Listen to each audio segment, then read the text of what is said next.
이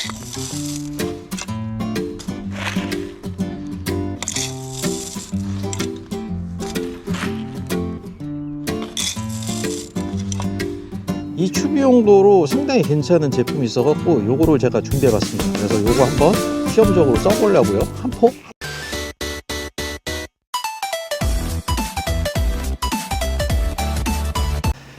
안녕하세요, 농바빠TV 뱀이호 카페 농장입니다. 자, 지금 저는 이제 고추 1차 추비를 하려고 하고 있습니다.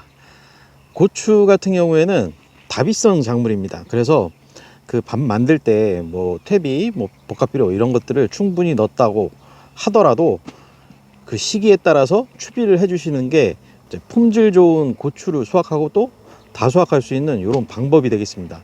그래서 고추 같은 경우에는 뭐 적게는 생육기간 내내, 적게는 뭐 한 2번, 많게는 한 3번, 4번 이렇게까지 추비를 하곤 해요.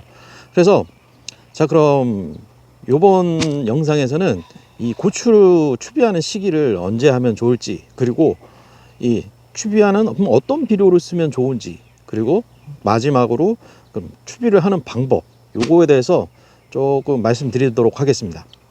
구독과 좋아요. 먼저 고추 같은 경우에는 고추를 정식한다 그러죠. 이제 본 포장에 고추 모종을 심는 거, 요 고추를 정식에 하는 건데, 이렇게 정식이 끝나고 보통 한 15일에서 20일 요쯤부터 1차 추비가 들어갑니다. 근데 그거를 이제 고추 상태를 보고도 이제 가늠할 수 있는데, 잠깐 고추를 보여드리도록 하겠습니다. 자, 지금 현재 고추가 이렇게 자라고 있죠. 고추를 처음 심고 나서는 이 고추가 그대로 있습니다. 이렇게 녹색도 조금 빠진 상태, 처음에 모종이 이렇게 녹색이 진하지 않죠. 그 상태로 한동안 얘들이 가만히 있다가 어느 순간부터 이 녹색이 좀 짙어지면서 키도 크고, 그리고 이런 식으로 주지와 잎 사이에서 이렇게 측지가 나오기 시작합니다. 이 상태가 뭐냐면은 이제 고추가 이제 뿌리가 이제 자리를 잡고 이제 뿌리가 퍼져 나가면서 이게 양수분을 얘가 이제 흡수하고 또 광합성을 하고 얘네들이 자리를 다 잡아서 빠르게 성장을 시작한다, 뭐 이렇게 보시면 되겠습니다. 자, 이 시기가 보통 심고 나서 한 열흘에서 15일 요쯤부터 이렇게 돼요. 그러다 보니까 그 시기가 맞긴 맞습니다. 15일에서 20일 요쯤에 1차 추비를 하는 거. 그리고 이게 육안으로 봤을 때도 이런 식으로 얘가 성장이 갑자기 빨라진다 싶을 때 그쯤이 되겠습니다. 이런 식으로 고추 1차 추비를 딱 시점을 보시면 됩니다. 그 이후에는 15일에서 20일 간격으로 추비를 해주시면 좋고요. 자, 그러면 이 추비를 할 때 어떤 비료를 쓰냐, 이 부분이 또 있죠. 근데 보통 가장 많이 보편적으로 쓰시는 거는 이제 요소 비료입니다. 또 어떤 분들은 첫 번째 이제 고추 추비는 무조건 요소 비료를 써야 된다. 그게 뭐 틀린 말씀들은 아니죠. 하지만 꼭 그렇게 할 필요까지는 없습니다. 그냥 대량으로 고추를 재배하시는 분들이라면은 딱 그 시기에 맞게 비료를 준비해서 이 비료를 거의 다 소진하시죠. 근데 텃밭 같이 적은 면적에 비료가 많이 필요하지 않는 경우, 이럴 때 뭐 요소 비료, 복합 비료, 뭐 NK 비료 이걸 다 따로따로 장만하기가 쉽지 않습니다. 한번 써봐야 뭐 적게는 뭐 한 바가지, 뭐 많게는 반포 요 정도 쓰게 되죠. 저 같은 경우에도 뭐 고추 지금 이게 300주가 조금 안 되는 양인데, 이러다 보니까 뭐 추비를 한다 하더라도 한 포가 다 들어가지 않습니다. 뭐 요소, 복합 비료, 뭐 NK 비료 뭐 이런 것들을 딱 준비해 놓고 쓰면 좋긴 좋겠지만, 이런 것들 다 하기가 조금 번거롭기 때문에, 그래서 저 같은 경우에는 추비용으로는 보통 NK를 많이 씁니다. 질소랑 가리 요 성분이 많이 들어간 거죠. 여기에다가 칼슘이 또 포함되면 더 좋은 거고, 여기에다가 또 미량 요소까지 조금 들어가 있다면 참 좋은 추비용 그런 비료가 되겠습니다. 그래서 제가 올해는 지금 그 일전에 제가 그 규산황이라는 그런 이제 유기자재를 마늘에다 써봤는데, 이게 상당히 괜찮은 것 같더라고요.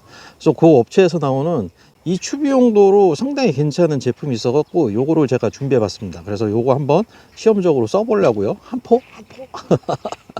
그래서 지금 한 반 포면은 될 것 같고, 그래서 자, 요겁니다. 이맘때 멀티라는 비료인데, 제가 이 비료를 보니까 일단 생긴 거는 자, 요런 식으로 생겼습니다. 요런 식으로 무슨 저기 뭐 그 멍멍이 사료 같죠? 근데 뭐 딱 보면은 좀 막 돌멩이 틱하게 생겨가지고 뭐 이거 뭐 물에 잘 녹을까 이런 생각이 들긴 하는데, 자, 이게 의외로 물에 잘 녹습니다. 그 100% 이제 수용성이더라고요. 그래서 빠르게 녹고 또 작물에도 빠르게 흡수가 됩니다.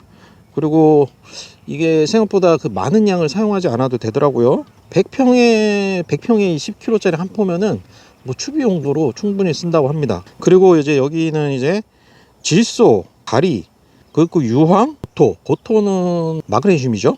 이렇게 그 다량 원소가 이제 포함되어 있고, 여기에다가 추가적으로 미량 원소까지 또 들어있더라고요. 뭐 망간, 철, 아연 뭐 이런 식으로 미량 원소가 이게 쉽게 간과하기가 쉬운데, 사실 토양 재배에서는 미량 원소가 부족해지기는 어렵습니다.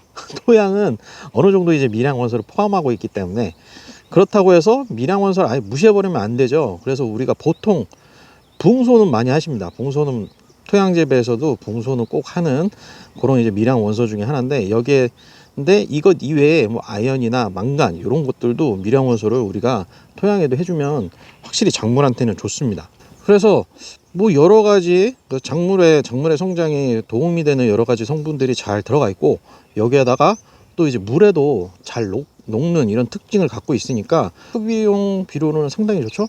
근데 딱 한 가지 단점이 있었습니다. 예, 이 칼슘이 빠져 있더라고요. 칼슘 같은 경우에는 물론 고추에 중요하죠. 칼슘이 부족해지면은 고추 끝이 이제 뭐랄까, 뭐 탄저병과 조금 이제 혼돈하기 쉬운 끝이 이제 갈색으로 이렇게 마르는 뭐 이런 현상이 있을 수 있습니다. 칼슘은 주기적으로 해주는 게 좋은데, 사실 연면 시비가 가장 좋습니다. 그러고 보니까 야, 요게 그 칼슘제를 이벤트 한다고 요걸 추가로 주더라고요. 그래서 지금 보시다시피 요거를 제가 이게 추가로 받았습니다. 그래서 추비를 하고, 어차피 이제 약재 방제도 하니까 요런 거 동시에 이제 연면 시비로 칼슘을 보충해 주면 이것도 상당히 괜찮을 거라고 보고 있어요. 그래도 요 칼슘은 또 공짜로 받았으니까, 자, 올해는 요거를 써가지고 추비를 해볼 생각입니다. 자, 그럼 마지막으로, 그럼 이제 추비는 어떻게 해야 되냐? 뭐 고추에 추비를 하는 방법은 크게 두 가지가 있습니다. 한 가지는 자, 직접 그 두둑에 비료 알갱이를 넣어주는 방법. 또 한 가지는 이제 물에 녹여서 쓸 수 있는 그런 비료를 사용해서 이제 관주한다고 해요. 점적 관수가 되어 있는 관수 시설을 되어 있는 요런 고추밭에는 이렇게 비료를 물에 녹여 가지고 관주를 해서 또 할 수도 있습니다. 저는 그냥 비료를 그냥 직접 두둑에 비료를 직접 넣어 줍니다. 근데 비료를 넣어 주는 방법도 기존의 이 방법은 호미 같은 걸로 두둑 옆을 살짝 찔러 가지고 이제 비료를 넣어 줘요. 근데 저는 이제 제가 만든 도구가 있기 때문에, 자, 이런 식으로 요 비슷한 게 시중에도 이제 판매되는 게 있습니다. 물론 그건 요거보다 조금 두껍고 크지만 그런 거 활용하시면 돼요. 요런 게 뭐냐면, 자, 여기 움직이죠? 자, 이렇게 됩니다. 이렇게 딱 찔러 놓고 위에서, 자, 요런 숟가락으로 한 숟가락 딱 넣으면은 비료가 싹 내려갑니다. 여기까지 싹 내려와요. 그 상태에서 이거를 딱 열면서 뽑으면은 비료는 거기 남게 되죠. 저는 이런 식으로 추비를 합니다. 이제 일어서서 그냥 쭉 요거 추비하는 거 조금 이따 보여드리고, 그러면은 이 비료 알갱이를 직접 두둑에 넣을 때는 어느 위치에 넣어야 되냐, 요것도 상당히 중요한 부분입니다. 이렇게 고추가 있는데, 저는 일반 고추 비닐을 쓰지 않고 제가 직접 간격을 좀 넓게 해서 고추를 심었습니다. 그러다 보니까 요 간격이 한 45cm 이쯤 나와요. 그러니까 넓죠. 고추가 생육이 왕성하고 요만큼 자랐다 싶으면은 간단하게 생각하시면 됩니다. 뿌리도 이만큼, 요 정도, 그러니까 뿌리도 한 이쯤까지 나왔다고 보시면 돼요. 예, 밑에 실제로 뿌리가 요만큼 자랐는데 뿌리가 여기에서 끝나지 않습니다. 실제로 아주 미세한 색은 멀리까지 나가요. 거의 고추 크기에 비례해서 나갑니다. 그러다 보니까 지금 요 녀석이랑 요 녀석이랑 뿌리가 거의 이제 달랑말랑 하는 요쯤 간격이 되겠죠. 자, 그 부분에 추비를 해주시는 게 좋습니다. 물론 이제 가스 장애가 없는 이런 비료들은 뭐 가까이 하셔도 상관은 없지만, 어쨌든 그 고추가 직접적으로 그 양분과 수분을 많이 흡수하는 거는 최대한 멀리 떨어져 있는 미세한 세근에서 이제 흡수를 많이 합니다. 그래서 그 주변에 비료를 넣어 주시는 게 가장 좋죠. 그러다 보니까 가스장애가 있을 수 있는 일반적인 그 요소비료, 요것들은 간격을 확실하게 해주셔야 돼요. 그래서 요소비료를 해주신다면은, 자, 한 이쯤, 요쯤 뿌리가 끝나는 부분을 생각하셔가지고, 얘는 간격이 넓기 때문에 여기죠. 근데 보통 일반적인 고추는 한 35cm 이쯤 되든가, 그럼 여기가 하나 더 서 있는 겁니다. 더 서 있는 겁니다. 그러면 요 사이에 하기에는 좀 좁아요. 그러다 보니까 좀 밑으로 내려와서, 자, 요렇게 삼각형이 그려지는 한 이쯤에 이제 요소비료는 이렇게 해서 가스장애를 피해주면서 추비를 하게 되는 겁니다. 근데 가스장애가 없는 그런 비료들은 조금 더 가까워도 상관은 없어요. 그래서 어쨌든 지금 요 같은 경우에는, 자, 이 고추 두 주가 있으면 여기는 가운데를 딱 찔러줘 가지고 비료를 넣어주면 되겠습니다. 일반적으로 뭐 호미를 사용하면, 제가 호미를 안 갖고 왔네. 자, 여기를 호미를 딱 뚫은 상태에서, 자, 비료 싹 넣어주고, 사실 여기는 닫아주는 게 좋습니다. 흙 같은 걸로 이런 식으로 닫아주는 게 좋아요. 그리고 잡초, 잡초 때문에, 자, 이런 식으로 해주는 게 가장 좋긴 합니다. 근데 뭐 이렇게까지 하기는 번거로우니까 그냥 저는 쭉쭉 찔러서 넣어주고 하겠습니다. 저 같은 경우에는, 자, 지금은 제가 이제 한 손이라 찔렀죠? 푹 찔러 놓습니다. 이 상태에서, 자, 한 숟가락 싹 넣고 밑으로 내려갔어요. 여기서 딱 이렇게 하면 끝. 이렇게 하면 끝이다. 자, 이렇게 되면은 이 속 안에 비료가 안 보이나? 여기 속 안에 비료 안 보이네. 이게 깊이 찔러놨다 보니까 바로 이제 흙이 좀 덮였어요. 그래서 이제 비료가 안 보이는데, 이 안에 보면은, 자, 이렇게 비료 들어가 있죠. 네, 이렇게 됩니다. 그래서 깊이 찔러놨다가 딱 빼면은 그 구멍 높이 때문에 흙이 이게 살짝 덮여지는 또 이런 효과가 있죠. 자, 저는 이렇게 해서 쭉 이제 비료를 해줍니다. 자, 이렇게 그 고추 1차 추비를 언제 하면 좋을지, 그리고 이후에 추비는 또 언제 하면 되는지, 그리고 비료는 어떤 것들을 쓰는지, 그리고 이 추비는 어떤 방법으로 하는지, 요거에 대해서 이제 말씀을 드려봤습니다. 이미 추비가 끝나신 분들도 계실 거예요. 근데 어쨌든 그 추비할 때도 비료 종류도 한번 보시고, 그리고 앞으로는 중요한 거는 이제 고추는 역시나 병해충 관리입니다. 가장 흔한 게 탄저병이 되고, 해충은 이제 고추에 직접적인 가해를 가하는 담배나방 요 녀석들, 그리고 그 총채벌레 이런 것들이 있죠. 총채벌레는 거기다가 칼라병까지 이렇게 옮길 수 있는 이런 녀석들이고, 그리고 진딧물.